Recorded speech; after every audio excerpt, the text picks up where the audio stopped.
যোৱা 12 তাৰিখত যি কচুগাঁও মহামায়া মন্দিৰৰ ওচৰত এক মৰ্মান্তিক পথ দুৰ্ঘটনাত আমাৰ 5জনকৈ হিন্দু সমাজৰ বোলবম যাত্ৰী শ্ৰাৱণী মেলাৰ লগত সংগতি ৰাখি প্ৰতি সোমবাৰে সিহঁতে তাতে ভোলে বাবাৰ শ্ৰীচৰণত জল সমৰ্পণ কৰে আৰু সিহঁতে সেইদিনাও সোমবাৰ দিনা ৰাতিপুৱা 5টামান বজাত জল সমৰ্পণ কৰি সিহঁতে নিজ নিজ ঘৰ অভিমুখে আহিব বুলি সিহঁতে ৰাস্তাত গৈ থিয় হৈছিল। ইতিমধ্যে এক অজানিত মৃত্যুৰ দূত হিচাপে এখন ৰাজস্থান নাম্বাৰৰ এখন ট্ৰাক, যিখন ট্ৰাক আহি সিহঁতক মহিতাই লগে লগে স্পট ডেথ আমাৰ 5জন হিন্দু সমাজৰ বাচ্চাবিলাক তাতে মৃত্যুমুখত পতিত হৈছে। এইটো বহুত মৰ্মান্তিক ঘটনা। তাক আমি বহুত দুখ পাইছোঁ আৰু গৰিহণা দিছোঁ, কাৰণ আমাৰ এইখন অঞ্চলত এইটো প্ৰথম ঘটনা বুলি আমি ক'ব পাৰোঁ।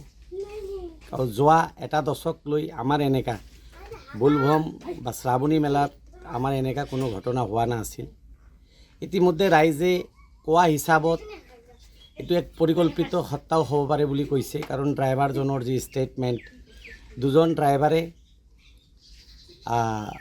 মাইনৰিটি সম্প্ৰদায়ৰ আছিল আৰু সিহঁতৰ ষ্টেটমেণ্টবিলাক অকণমান বেলেগ পথেৰে গতি কৰি আছে বুলি ইতিমধ্যে মৃতকৰ পৰিয়ালবিলাকে আমাক জনাইছে। আমি ভাৰতীয় জনতা পাৰ্টি কোকৰাঝাৰ জিলাৰ এজন কাৰ্যকৰ্তা হিচাপে আমাৰ দায়িত্ববোধেৰে আমি আজি 5টা পৰিয়ালক আমি সাক্ষাৎ কৰিলোঁ।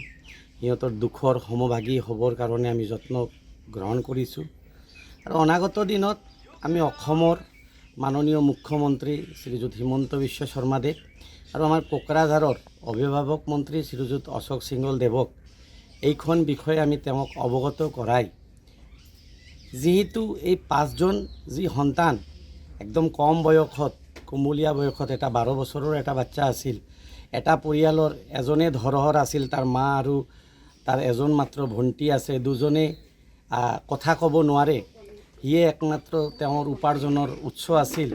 এতিয়া বৰ্তমান মই যিটো ঘৰত থিয় হৈ আছোঁ, এইটো ঘৰতো তেওঁৰ দেউতা ষ্ট্ৰক হৈ এটা ছাইড পেৰালাইচিছ, অকল এটা মা আছে। এই ল'ৰাজনে তেওঁৰ পৰিয়ালৰ ধৰহৰ আছিল।